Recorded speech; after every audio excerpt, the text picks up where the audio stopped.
y va comme on est. Si on a envie d'y aller en claquettes chaussettes, on y va en claquettes chaussettes. Du moment qu'on passe du bon temps, bah voilà.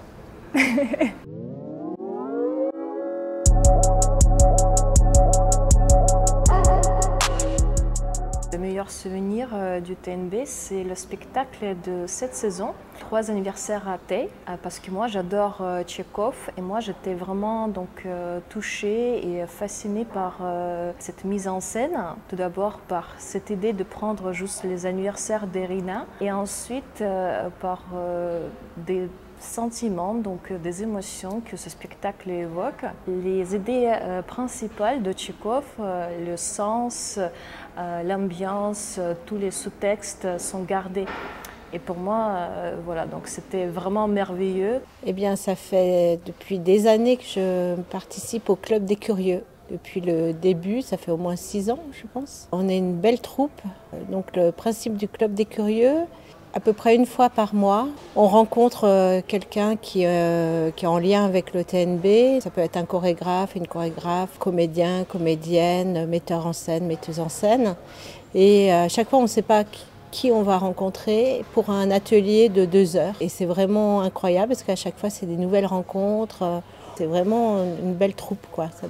C'est un moment que j'adore. Je crois que c'était la première fois où je suis venue voir un spectacle au TNB.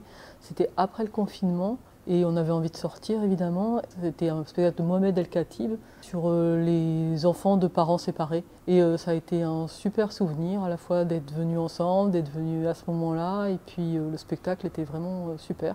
En fait, la première chose qui me vient à l'idée, c'est le spectacle de Damien Jallet, Planète. Et j'y étais avec...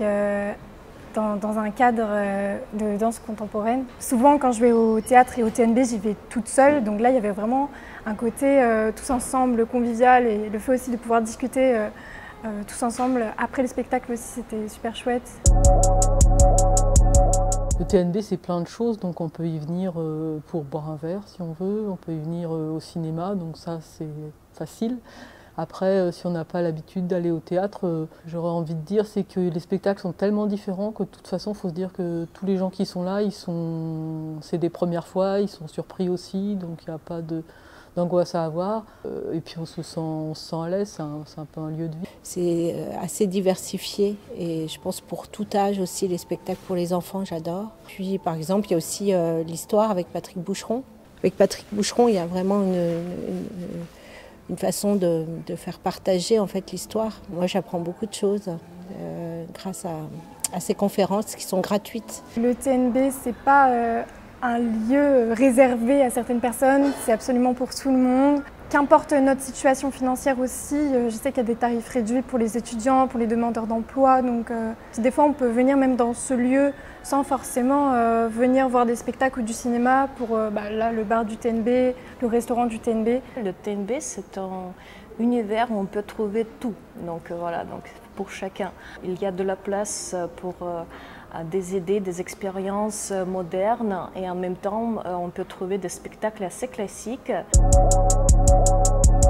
Le spectacle de Joël Pomera, donc Marius. Et puis il y a aussi le spectacle de Christophe Roch, parce que j'avais pas pu aller voir Dissection d'une chute de neige. Je crois que c'était très bien, donc voilà, je compte me rattraper. Pendant le festival, on a une petite troupe, on va dire, d'étudiants Beaux-Arts où on organise en fait tout un planning sur le festival où on va voir beaucoup de spectacles. Donc là, on en a sélectionné pas mal. Donc ce qui est bien, c'est aussi, c'est comme Latifa Labissi qui est aussi au FRAC. On va circuler, on va aller au Triangle voir de la danse aussi. Il y a plein de choses assez transversales en fait, artistiquement, qui sont intéressantes pour eux. Pas forcément un spectacle, mais c'est plusieurs. Et que ça soit des choses plus classiques et plus contemporaines ou plus performatives ou plus artistiques. Et ça, c'est super. Bovary Madame.